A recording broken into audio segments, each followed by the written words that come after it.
مدن إيطالية لو جيت إيطاليا لازم تزورهم. السلام عليكم، يلا بينا نبتدي.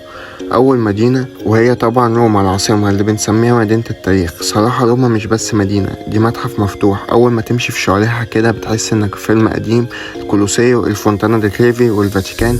أنا أول ما رحت هناك حسيت برهبة، كمية التاريخ والمعالم حواليا مش طبيعية، وبرضه فيها طابع رومانسي كده يخليني ماشي مسالي في الليل في مركز المدينة القديمة. بس خلي بالك الزحمة هناك نار. نيجي بقى لتاني مدينة، ميلانو. دي بقى مختلفة خالص عن روما. ميلانو مدينة عصرية، كل حاجة فيها مودرن وسريعة، مشهورين جدا بالموضة، يعني لو بتحب اللبس والستايل هتحب المدينة دي جدا. زرت هناك قدرية الدومو، المبنى ده خيالي، وفي برضو أقدم مول في العالم في إيطاليا تقريبا. ميلانو مناسبة جدا للناس اللي بتحب المدينة النشيطة والحياة السريعة. ونخش بقى للمدينة المفضلة لقلبي، ليفورنو. دي مدينة ساحلية قريبة من بيزا، واللي بيحب البحر والمأكولات البحرية هيحبها جدا. مش مشهورة زي ميلانو وروما، لكن فيها هدوء مختلف وجمال.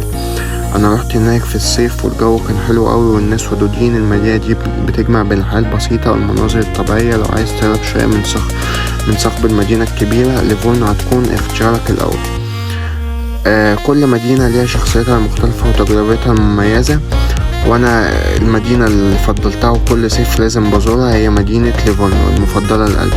بس كان معاكم تامر من ايطاليا بعين مصرية. لو عجبكم الفيديو متنسوش تعملوا لايك واشتراكوا في القناة عشان اشارككم تجاربي اكتر من قلب ايطاليا. سلام.